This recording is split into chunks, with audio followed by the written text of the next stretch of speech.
tinggal di pedesaan itu memang berbeda dengan tinggal di perkotaan.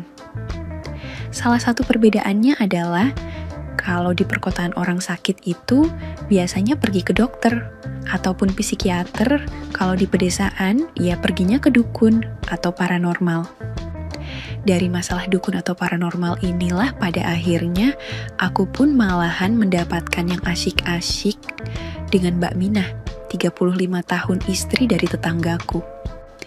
Kejadian itu bermula dari seringnya aku mengantarkan Mbak Minah ini pergi ke dukun untuk berusaha mengembalikan suaminya yang kepincut dengan wanita lain. Saking bersemangatnya bercerita aku sampai lupa memperkenalkan diriku. Sebutlah aku, Syaiful, dilahirkan 21 tahun yang lalu oleh orang tuaku. Hari itu, lagi-lagi aku mendapatkan panggilan tugas dari Mbak Minah untuk kembali mengantarkannya ke paranormal langganannya. Aku pun segera mengeluarkan sepeda motor jadulku dari ruang tamu. LNI semuanya gara-gara suami Mbak Minah yang diam-diam telah menikah lagi. Aku memang jadi ikutan repot akibatnya. Mbak Minah itu memang berteman akrab dengan ibuku, sehingga tentu saja dia selalu curhat kepada ibuku dengan masalah yang dihadapinya itu. Hingga saat Mbak Minah memutuskan untuk meminta bantuan pada paranormal untuk sekiranya bisa membantunya mengembalikan suaminya itu. Serta atas permintaan ibuku akulah yang diminta untuk selalu mengantarkannya. Sang paranormal itu tinggalnya di desa terpencil. Kendati masih satu wilayah kabupaten jaraknya dari rumahku kurang lebih 50 km. Mbak Minah selalu mengajak aku makan dan juga memberikan sejumlah uang setiap aku selesai menghantamnya. Namun masalahnya adalah sudah 3 kali aku mengantarkan Mbak Minah itu datang ke rumah paranormal tersebut. Tetapi belum ada juga tanda-tanda suaminya itu akan kembali. Bahkan seperti yang diceritakan oleh Mbak Minah pada ibuku, ulah suaminya itu kian nekat. Seluruh pakaiannya telah dibawa ke rumah wanita yang telah menjadi istri mudanya itu. Karena itulah aku pun merasa kalau paranormal itu hanya mengakali Mbak Minah yang gampang sekali memberikan uang padanya sampai ratusan ribu rupiah sekali datang. Dengan dalih untuk membeli berbagai persyaratan dan sesaji. Syaiful pasti bosan ya, harus ngantar-ngantar Mbak seperti ini. Ucap Mbak Minah ketika kami berhenti makan di warung soto langganan kami itu dalam perjalanan ke rumah sang paranormal itu. Enggak kok Mbak, enggak apa-apa kok, sahutku. Soto di piring Mbak Minah tampak telah habis tanpa sisa. Tetapi aku yakin banget kalau wanita itu tidak menikmati makanannya itu. Karena ekspresi wajahnya terlihat masgul dan tatapan matanya terlihat kosong. Pasti dia sangat tertekan gara-gara ulah suaminya itu. Melihat hal itu, aku pun segera menggeser dudukku, merapat ke dekat Mbak Minah. Aku raih tangan Mbak Minah itu dan aku genggam dengan lembut. Saya akan siap mengantar kemanapun Mbak Minah mau pergi. Mbak tidak usah ragu dan khawatir ya, ucapku mencoba meyakinkan pada Mbak Minah. Cukup lama aku genggam tangan Mbak Minah itu.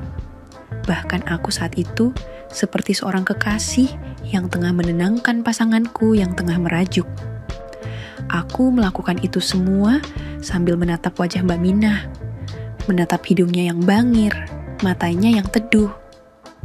Saat itulah baru menyadari kalau ternyata pakaian yang dikenakannya itu berbeda dari biasanya. Di balik jaket warna hitam yang dilepasnya itu, ternyata Mbak Minah hanya mengenakan t-shirt warna krem dipadu dengan celana panjang warna hitam. Biasanya, dia itu selalu mengenakan rok terusan panjang. Dengan pakaian yang dipakainya saat itu, membuat keindahannya itu tercetak sempurna, serasi dengan perawakannya yang tinggi besar. Sehingga, setelah aku tahu keadaan itu, aku pun jadi semakin sering mencuri-curi pandang menatap keindahan-keindahan yang ada itu. Jujur saja sebenarnya Mbak Minah ini adalah salah satu wanita favoritku, terutama dalam acara ritual khususku itu. Karena menurutku Mbak Minah ini adalah seorang wanita yang mempunyai daya tarik yang hebat bagi kaum Adam, apalagi kalau pas dia itu pakai seragam senamnya. Karena seringkali sehabis bersenam bersama ibuku Mbak Minah, itu mampir ke rumahku. Makanya, itu aku tidak habis pikir dengan tindakan suaminya itu yang malah kepincut dengan wanita lain. Ya, mungkin saja wanita itu telah mengguna-gunai suami Mbak Minah itu. Kelihatan sekali kalau Mbak Minah saat aku perlakukan sedemikian rupa itu, walau masih pada tangannya saja, Mbak Minah sepertinya sangat senang dan merasa tersanjung karena masih ada laki-laki muda yang memberinya perhatian. Hanya saja saat itu ada seorang wanita pengunjung di warung itu. Fang menatap ke arah kami berdua dengan tatapan aneh. Sehingga Mbak Minah segera menarik tangannya itu dari genggamanku. "Ya sudah yuk, kita berangkat.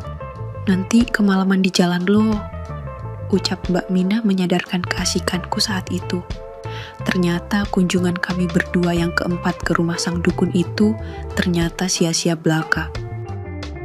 Karena sang dukun ternyata tidak berada di rumah, menurut istrinya dia tengah keluar kota untuk mengobati pasien selama seminggu. Maka kami putuskan untuk pulang saja secepatnya. Karena saat itu mendung di langit mulai menggantung dan cukup tebal. Mbak Minah nampak kecewa. Dalam perjalanan pulang itu, baru saja beberapa kilometer dari tempat tinggal sang dukun, hujan pun turun, mengguyur dengan derasnya. Saat itu, aku dan Mbak Minah yang berboncengan sepeda motor itu tengah berada di posisi jalan sebuah kawasan hutan. Malum, di pedesaan, ya masih banyak hutan-hutan.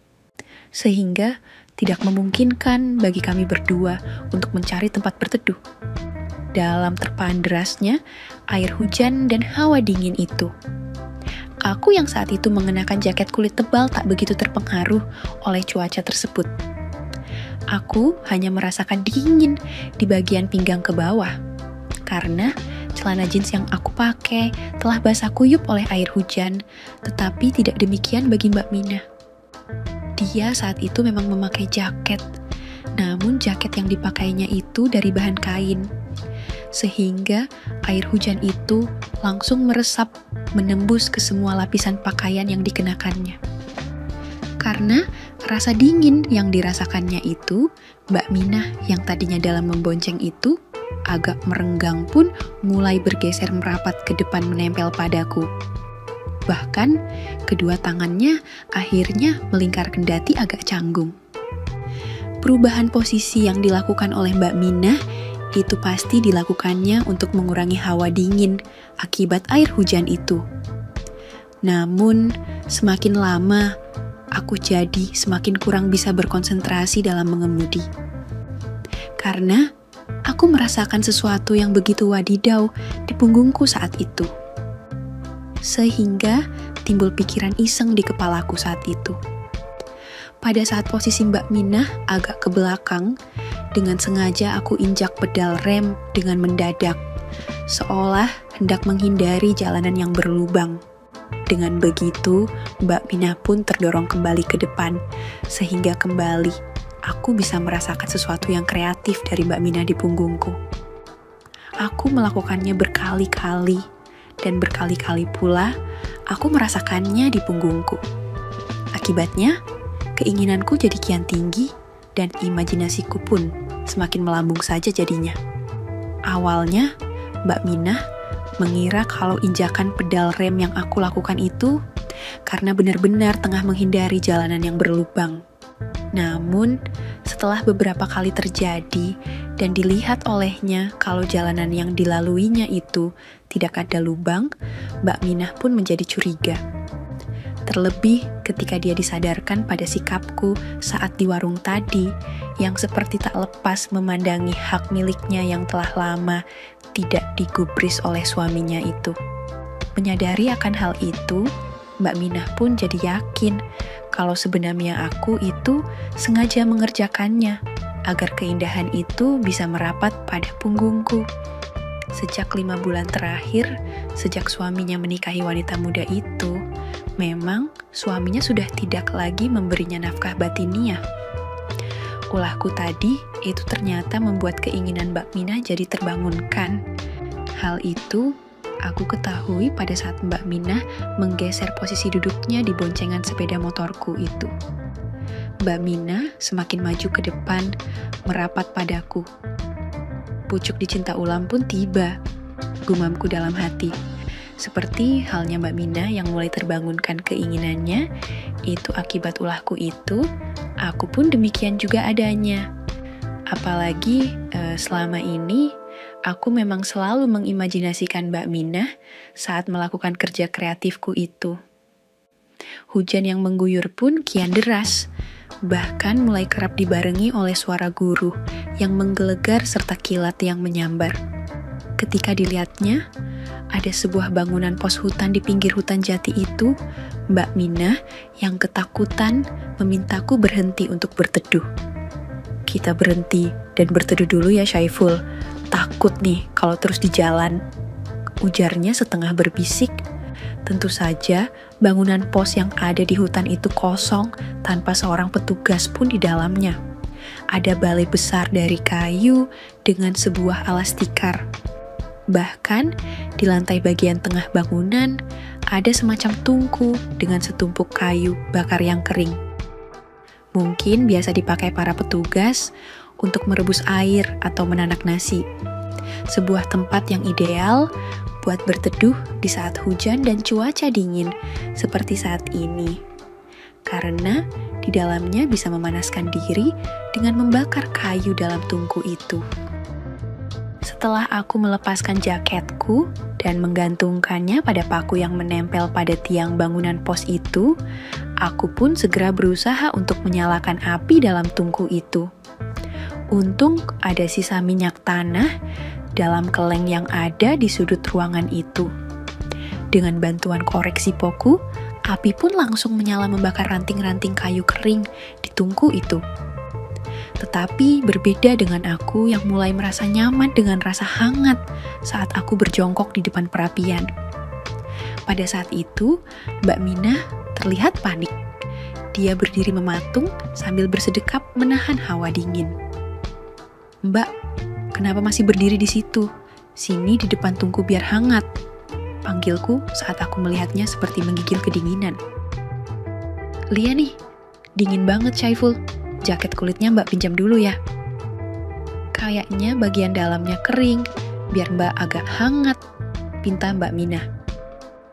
"Oh, silakan Mbak, pakai saja," sahutku seraya dengan sigap aku langsung berdiri untuk mengambilkan jaket tersebut dan bermaksud membantu memakaikannya pada Mbak Minah.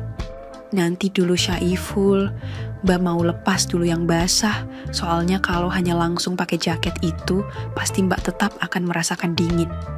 Tapi, kira-kira ada orang kesini nggak ya?" Ucapnya lagi sambil memutarkan pandangannya ke arah luar bangunan tersebut. "Kayaknya nggak bakalan ada Mbak, nggak mungkin ada yang datang ke hutan di tengah hujan deras begini," sahutku dengan santai. Meski agak ragu, Mbak Minah akhirnya melakukannya juga. Sehingga aku yang saat itu berdiri di belakangnya pun berkali-kali menelan ludahku sendiri. Karena di derasnya air hujan, saat itu ada penampakan pelangi yang teramat indah di depan mataku. Namun, yang membuatku kian panik adalah saat Mbak Minah meneruskan aksinya saat itu. Aku baru tersadar ketika Mbak Minah mengingatkan aku. "Syaiful, tolong jaketnya dipakaikan," pinta Mbak Minah. Aku pun segera mendekat dan memakaikan jaket kulitku itu. Namun dikarenakan kelewat tergesa-gesa, tanpa sengaja tanganku itu malah menyentuhnya. Maaf Mbak, saya tidak sengaja," ucapku seraya berusaha menarik tanganku yang tanpa sengaja mendapatkan rezeki nomplok itu. Tetapi anehnya, Mbak Minah seolah malah mencegahnya. Dipegangnya tanganku itu seolah Mbak Minah memberikan kesempatan itu padaku. "Dingin banget ya, Ful. Kamu apa nggak kedinginan?" tanya Mbak Minah lirih. Iya Mbak, sahutku. Dari apa yang Mbak Minah ungkapkan itu, aku pun menebak kalau Mbak Minah saat itu juga mempunyai keinginan yang sama sepertiku. Namun, aku tidak berani terlalu gegabah mengingat wanita itu adalah teman dekat ibuku, sehingga aku tidak berani melangkah lebih jauh. Takut dianggap kurang sopan dan berpengaruh pada hubungan baik antara ibuku dan Mbak Minah itu. Tadi sewaktu di warung Syaiful kan, terus ngelihatinnya? Juga sengaja main injak pedal rem agar bisa nempel di punggung Syaiful kan? Tapi kenapa setelah ada kesempatan malah didiamkan saja? "Mbak, sudah tua sih ya? Jadi sudah nggak menarik bagi Syaiful," ucap Mbak Minah merajuk. Mendapatkan undangan dari Mbak Minah itu, akhirnya aku pun tidak berbasa-basi lagi. Langsung saja mengerjakan apa yang sebenarnya diharapkannya saat itu. Saya suka kok Mbak. Jujur saja saya sering mengimajinasikan Mbak. Ucapku semakin berani. "Masa sih? Kalau begitu kerjakanlah apa yang harus kamu kerjakan," sahut Mbak Minah seraya berbalik. Akhirnya, apa yang selama ini cuma ada di angan-anganku, kini benar-benar bisa terwujudkan. Gumamku dalam hati. Akhirnya, karena sudah mendapatkan izin dari Mbak Minah, aku pun mulai mengerjakan apa yang seharusnya aku kerjakan. Dan tentunya Mbak Minah membalasnya dengan penuh semangat. Beberapa lama kemudian, aku diajak oleh Mbak Minah untuk naik ke balai kayu yang ada di pos itu. Di balai kayu itulah aku menyerahkan keaslianku kepada Mbak Minah dengan ikhlas. Karena selama ini, aku memang belum pernah bekerja kreatif. Dengan telaten Mbak Minah memberikan arahan-arahannya padaku. Karena terburu-buru dan sama sekali aku belum pernah melakukannya, aku pun beberapa kali mengalami kegagalan.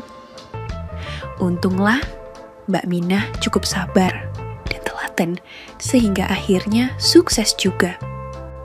Ternyata, kesenangan bekerja kreatif yang aku dapatkan saat itu 1000 kali jauh hebat daripada saat hanya mengimajinasikan dan melakukan kerja kreatif mandiri.